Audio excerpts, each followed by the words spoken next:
aí pessoal, tudo bem com vocês? Bom, nossa prova está chegando aí, né? E nós teríamos aula hoje, na quinta-feira, mas feriado aí. Então, eu resolvi gravar um vídeo aqui para vocês com algumas dicas de coisas que podem cair na prova. Observem que eu disse podem cair. Não quer dizer que obrigatoriamente se eu falar que vai cair, e muito menos que se eu não falar, não vai cair na prova, tá? Então estudem pelo livro, estudem o conteúdo todo que a gente trabalhou, mas nesse vídeo eu vou estar falando de algumas coisas que eu acho importante e que possivelmente vocês possam ter dúvidas, tá? Então vou dar algumas dicas aí. O nosso assunto é sobre geometria, né? Nós vamos ter questões aí na prova relacionadas à geometria das posições e a geometria dos poliedros. Então, assim, a parte da geometria das posições, a classificação de retas, classificação de planos, assim, não adianta ficar falando. Você tem que lembrar dos nomes e isso eu acho que vocês conseguem fazer com facilidade lendo o texto aí. Tem bastante texto no livro. Vocês podem estar lendo e observando as imagens, vocês vão entender com mais facilidade.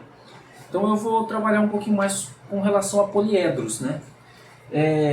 Falando de poliedros no geral, nós temos duas fórmulas importantes, dois assuntos importantes. O primeiro é a relação de Euler, né, que diz que vértices mais faces é igual a arestas mais 2. Aconselho a lembrar dessa fórmula aí, pelo menos verifica aí no livro onde ela está, o significado do V, do F, do A, porque na hora da prova vocês vão ter 1 hora só para fazer a prova, 10 questões, né, então não dá tempo de ficar pesquisando muito. É melhor estudar antes, que aí chegar na prova, vir uma questão relacionada com o assunto, você vai direto lá. E aí, vértice, faces, arestas, e 2 é 2, entendeu? Você vai ter informações na questão que você vai tirar do texto para jogar na fórmula.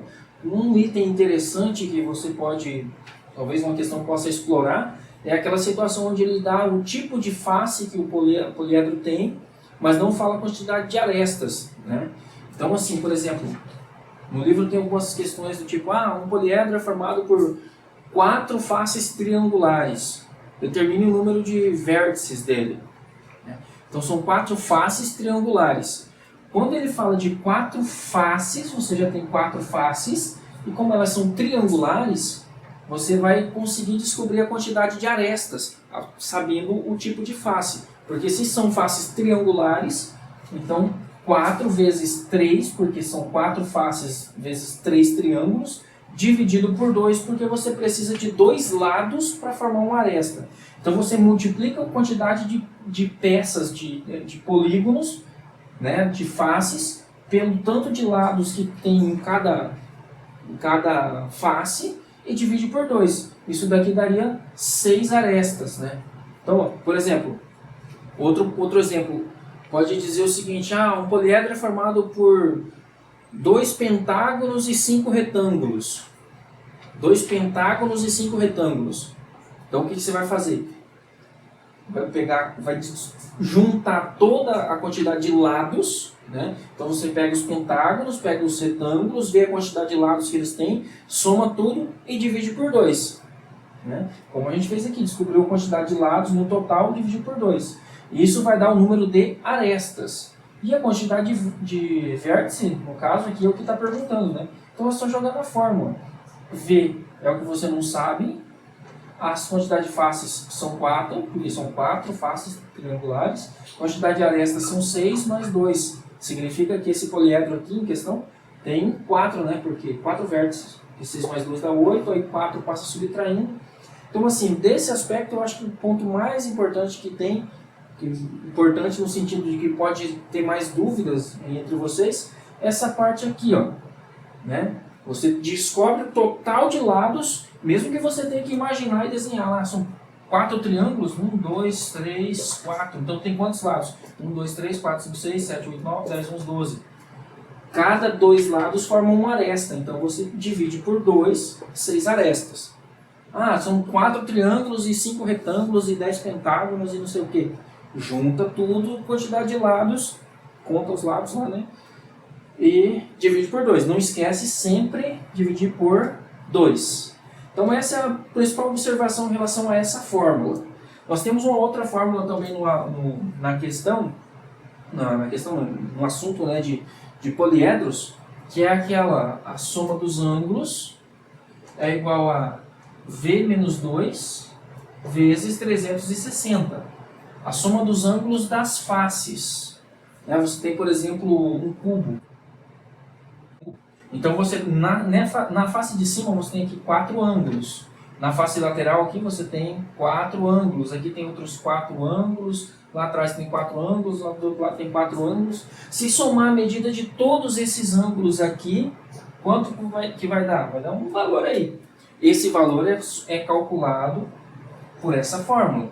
Né? No caso, como são 6 quadrados, cada quadrado tem 360 graus. Aí você pode ver, ó, quantos são os vértices? 1, 2, 3, 4, 5, 6, 7, 8.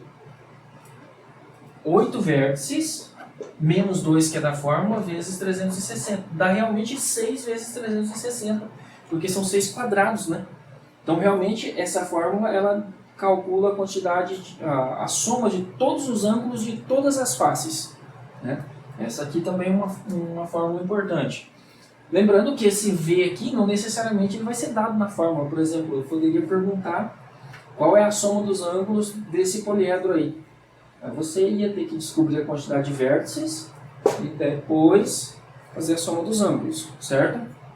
Já falando ali da parte de prismas, né, de poliedros do segundo capítulo, nós temos ali alguns assuntos, assim, por exemplo, uma coisa interessante está relacionado com áreas, né? Áreas. Existem aquelas fórmulas que são dadas lá no capítulo, né, que você pode usar elas, mas assim, se você entende realmente o conceito que está sendo trabalhado, eu acho que a matemática se torna bem mais simples, né? Por exemplo, quando fala, tem uma questão que fala de uma piscina, que o cara vai usar revestimento na piscina. Puxa, você imaginar uma piscina, eu acho que todo mundo consegue imaginar uma piscina. Né? A piscina retangular tem 2 paredes laterais, tem outras 2 paredes, né, da largura e tem o fundo. Então, se você imagina essa piscina, se você sabe calcular a área de um retângulo, né, porque no segundo ano do ensino médio é esperado que saiba calcular a área de retângulo, base vezes altura. Então, assim, acho que é bem intuitivo você pensar que se você calcular cada parte e somar tudo, vai dar o resultado, né? Acho que é bem tranquilo pensar isso. E realmente funciona.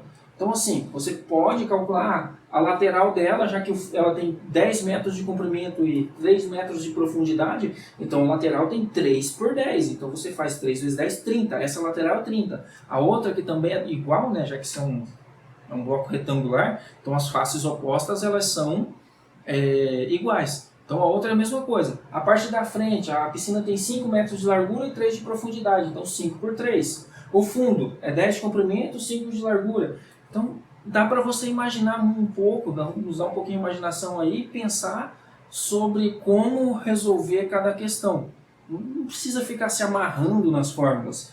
Mas, em todo caso, é importante pelo menos entender o que as fórmulas dizem. Né? Quando, por exemplo, no livro nós temos uma fórmula que diz que, por exemplo, a área total é 2 vezes AB mais BC mais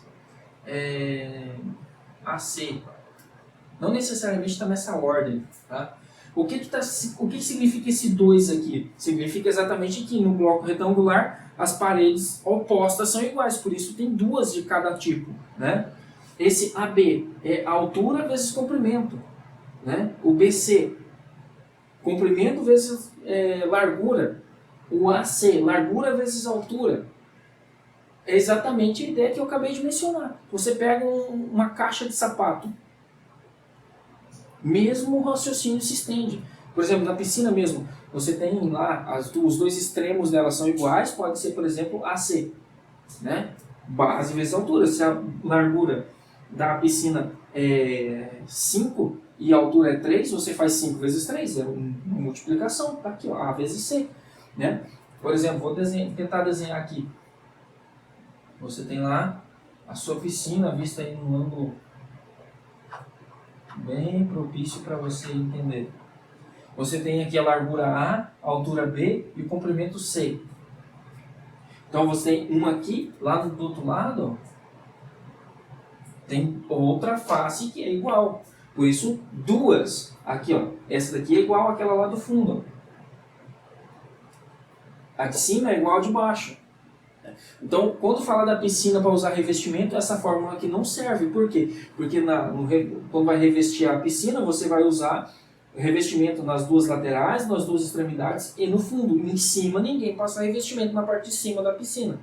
Por isso, o livro colocou assim, ó, o parêntese até aqui. Porque são duas larguras, dois comprimentos e um fundo. Por isso que esse daqui, no livro, ele deixou sem. Tem um exemplo ali, ó. Exercício resolvido, falando do exercício resolvido da página 15.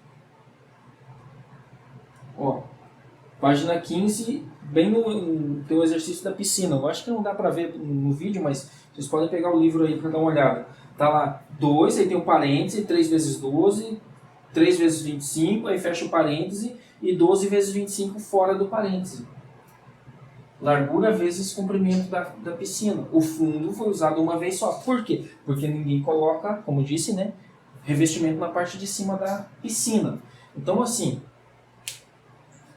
um pouquinho de raciocínio dá para fazer muito milagre aí quando se fala de geometria espacial, né? Principalmente se você tem um pouquinho de facilidade aí com espaço, né? 3 dimensões, vai ajudar bastante. Outra coisa que é bastante importante é você lembrar que o volume, né? No caso do volume, agora falando do volume, o volume dos prismas, ele vai ser sempre, volume vai ser sempre área da base vezes altura. Essa é a fórmula básica, do padrão para prisma. Falando de volume, essa daqui é padrão. Agora, o problema está nessa área da base aqui. Que tipo de base é? É um pentágono, é um triângulo, é um quadrado? Aí você tem que, né, analisar isso daí.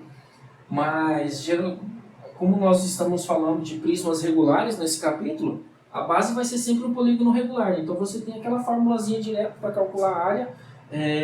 Eu fiz um comentário sobre isso na aula passada, né? Mas basicamente o que você vai fazer é o seguinte: você vai ter o polígono regular, você precisa descobrir o apótema, melhor, você precisa ter o apótema e o lado. Se o exercício te der o apótema, você vai usar um X aqui, vai formar um triângulo retângulo, trigonometria, né? Se não lembrar de trigonometria, você pode pesquisar. Mas tangente, ó, tangente vai sempre envolver cateto oposto e cateto adjacente, ó. Cateto oposto e cateto adjacente. Só que era para ser um X. E o exercício também pode te dar o raio. Isso aqui vai ser o raio. Aí, dependendo daquilo que você tem, você vai usar, né? Por exemplo, o exercício deu um raio. Então você não tem isso nem isso. Então, você tem que calcular os dois. Como é que você vai fazer? Vai usar seno, que é cateto oposto sobre hipotenusa, e cosseno, que é cateto adjacente sobre hipotenusa.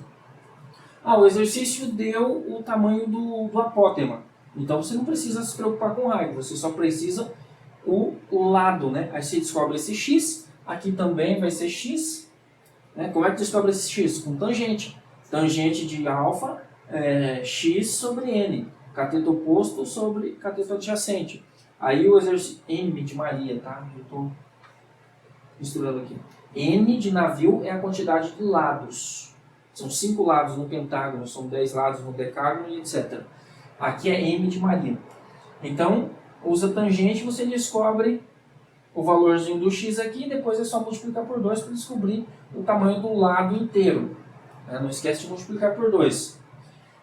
Então, basicamente, falando de poliedros, assim, quando se fala de área, o exercício está falando de área, de cobertura, de revestimento, de embrulhar alguma coisa, imagina um pouquinho, pensa aí, se for um bloco retangular, pensa numa, imagina uma caixa de sapato aí, você embrulhando ela, ou forrando, ou sei lá o que. Ou você fazendo a piscina, você tem que vedar os lados e o fundo da piscina, ou coisa do tipo, né, que você vai conseguir desenvolver um raciocínio para responder a questão. Se for de volume, A área da base vezes a altura e o volume dos prismas. Pirâmides, essas coisas não vai cair ainda na prova, né? Então é basicamente isso, galera. Se tiver mais alguma dúvida, vocês podem mandar aí no WhatsApp, na sexta-feira ou no domingo também. Não deixem de tirar suas dúvidas, tá?